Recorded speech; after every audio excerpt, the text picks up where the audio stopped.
I am Christy Ballard Falani. I am a certified life coach who found herself at 42, freshly divorced, kids off to college, and having never dated in my adult life. I was starting in the middle. If you haven't yet hit start on your middle time in life, let's do it together. Let the journey begin.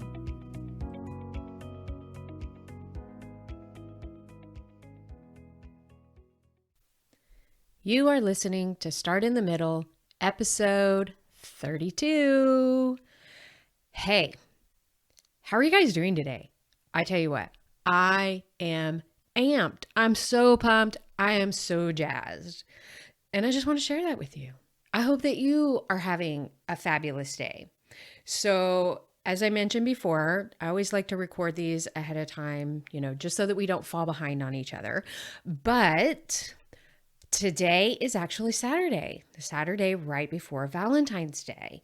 And my Valentine and I ran in a Cupid chase.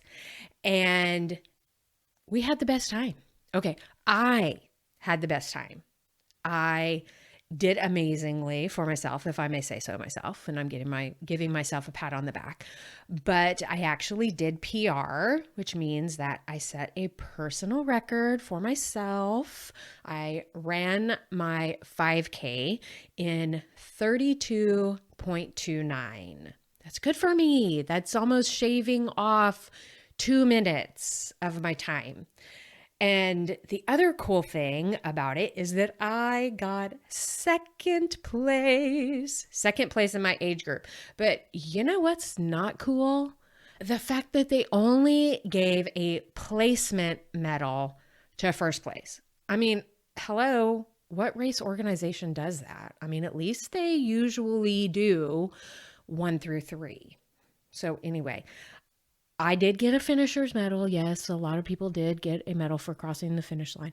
But I put a big, fat second place on the back of mine. And this is so exciting for me because, y'all, this is only the second time that I have placed. So I am super pumped about that. So anyway, even though I'm super jazzed about that, I have an excellent message for you today. Today, I want to talk to you about regret. Yes, regret. Even though I am super, super jazzed about how my Saturday went, yes, I want to talk to you about regret because I want to help you heal from regret. I want to help you realize that regret is all about your past, and you don't need to live there anymore. You don't need to have the horrible feelings that regret normally brings up for us. I have talked about it before that we get to choose our thoughts that create the feelings that we want. And so if we are choosing to live in regret, then obviously the feelings that you are choosing from that platter of feelings is going to be heavy. It's going to be maybe sadness, maybe disappointment, and maybe even some shame. So again, I just want to offer to you that you don't have to live there anymore. Because when we regret something, it is from our past. And you know what, guys? We're not going there anymore. The past is the past. It is over and done with. You don't have to keep revisiting it. So let's talk a little bit about regret, okay? I believe that there are 2 different types of regret. The first regret that I want to talk to you about is that regret that we feel maybe from not doing something.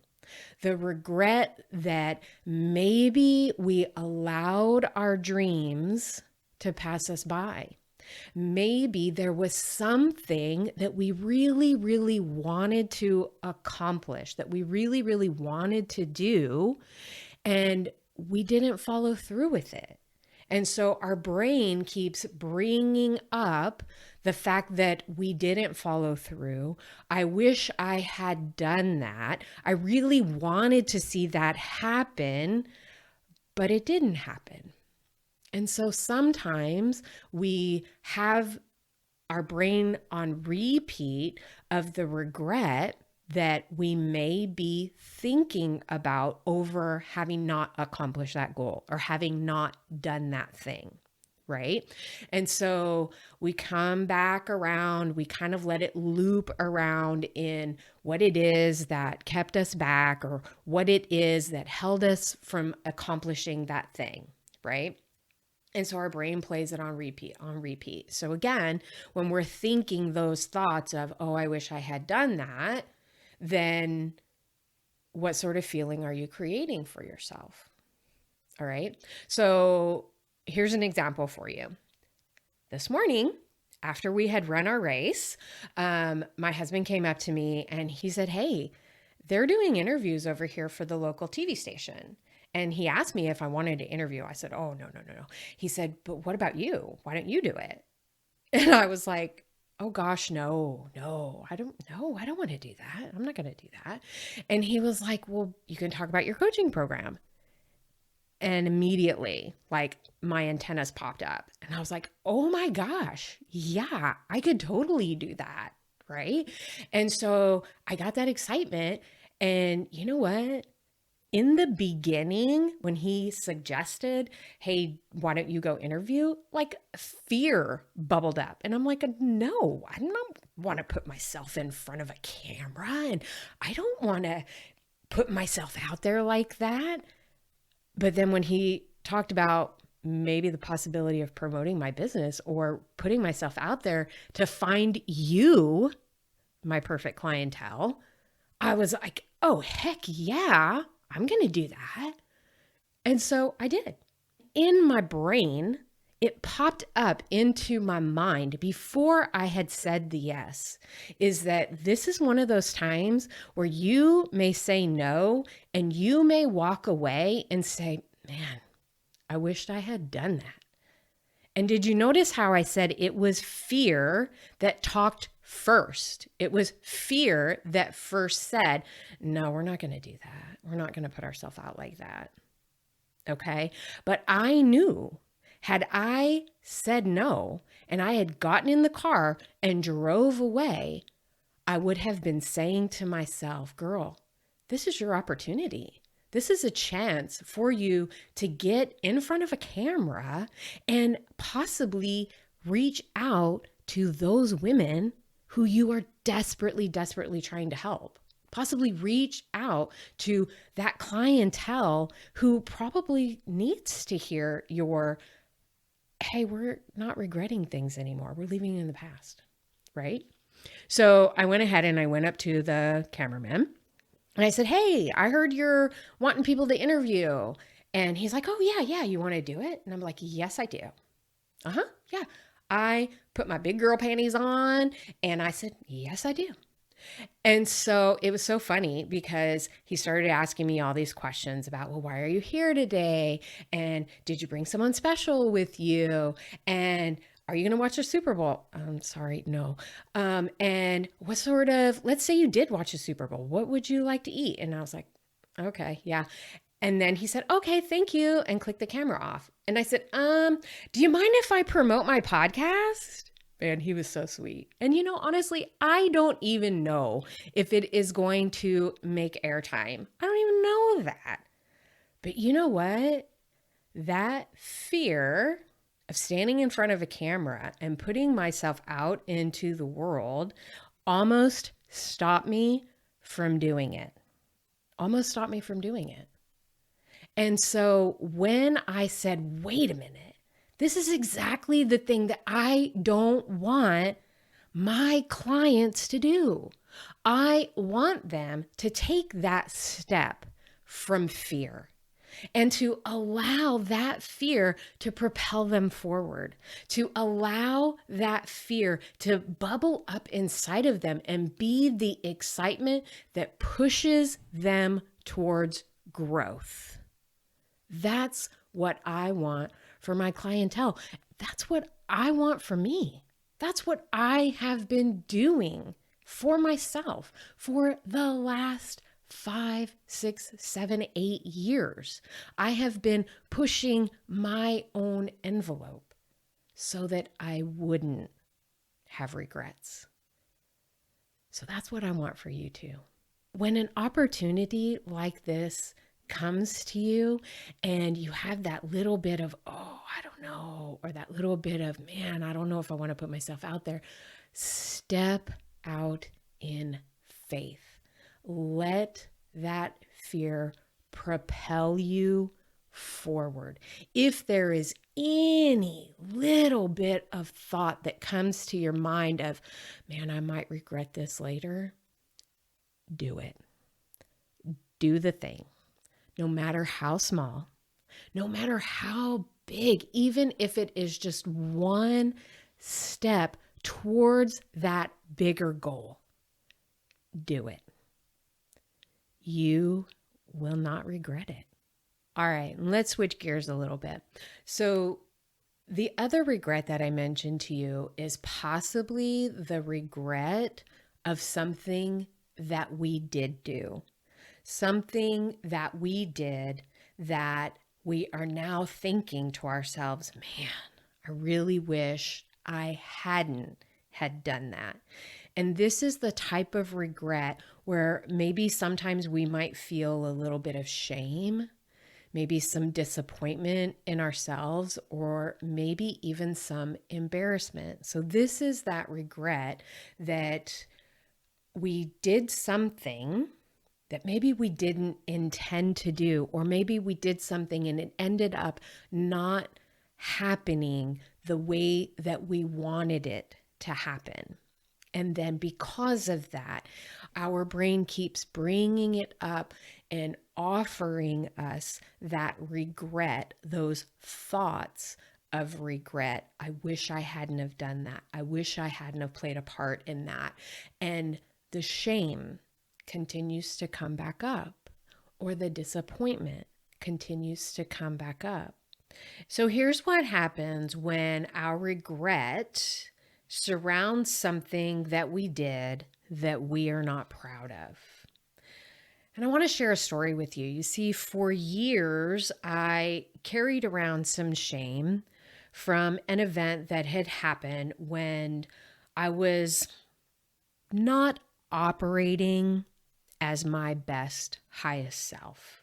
You see, this was at the time when my inevitable divorce was going to happen, and we were just in the beginning process of it, the beginning stages of divorce. You know, that gray area when I was, attempting to navigate the unknown of what divorce was even going to look like for me.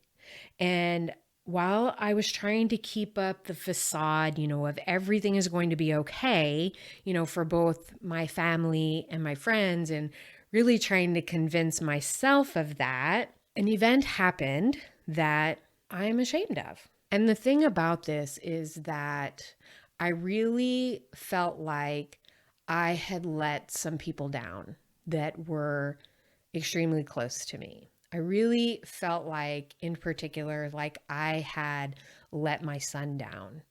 And so for years after this particular event happened, I felt shame, and my mind would bring it back up. My brain would every now and then just kind of bring it back up. Even though years had passed, my brain would still kind of bring it up, without warning, without me actually wanting to recall that particular thought or that particular event. And so what ended up happening was one day I just said, you know what? This is enough. I don't want to hurt over this anymore. I don't want this to be a point of contention. And so I really felt for myself that I wanted to talk it through with my son and I wanted to make things right. And so I set up a time where him and I could just sit down, and he was an adult at this time, and we could just sit down and have an adult conversation over it. And so we sat down and I began my conversation by, hey, I just really want to talk to you about this. This is something that has been bothering me, something that I feel really bad about. And I really just want to apologize to you. And he said, Mom, I cannot believe that you have been carrying this all this time. He said, Mom, I completely forgot about it. And in fact, I didn't even think anything about it. And it was just then that he had spoken those words to me that it hit me. It wasn't his forgiveness that I needed. It was my forgiveness. It was that I needed to forgive myself. And it was that I needed to have compassion for that girl who was going through something extremely heavy in her life, who was going through a major life change that she had never had to navigate before. And so because of that, she wasn't operating from her best self. She wasn't coming from a place of love for herself. And so what I had discovered was that I needed to forgive me. And sometimes that's what letting go of regret looks like, is that maybe you need to forgive that person that did that thing. You need to forgive yourself and have compassion and empathy for yourself in order to help you move on. Forgiveness for yourself sets you free. It's no different when you discover for yourself that you need to forgive someone else. It sets you free. So those are the two different types of regrets I have really had to work through within myself. The first one being that we kind of sometimes let things go, or maybe we had a dream. Maybe there was something that we wanted to do and we kind of just let time pass us by. And so we have those feelings of regrets of something that we didn't do. And then the other type of regret is something that we did do that maybe hurt us or maybe hurt someone else. And so what we need to do is maybe even ask forgiveness of that person, or maybe allow the forgiveness for ourselves. So ladies, if you want help in forgiving yourself, in allowing that forgiveness, and if you really want to let go of that regret, but you just don't know how, or you're not quite sure how to take those steps towards forgiving yourself, please reach out to me and I would love to help you with this. I would love to be that ally for you that kind of walks through those steps that I took in allowing myself to forgive that regret. So I encourage you, please reach out to me either on my Instagram page. You can DM me. You can also find me on Facebook. Both of those are at Christy Falany Coaching. Reach out to me on my website, www.christyballardfalany.com. It's KRISTYBALLARDFALANY.com. You can pop onto my calendar. Every week, I set aside some time on my calendar to answer questions, to allow people to connect with me so that we can kind of work through some of these things together. And if we discover that we're a great fit, that you resonate with my story and you think that I might be able to help you get across that hump of the regret, get across that hump of the fear that's holding you back from reclaiming your purpose, I am here to help you. Thank you for listening, and I hope you have an amazing week. Who is your life coach? I would love the opportunity to work with you as you are rediscovering the woman you were meant to be. Visit ChristyBallardFalany.com for more information on how we can work together to ignite that passionate, enthusiastic woman who may have been tucked away for some time. Let's start in the middle together.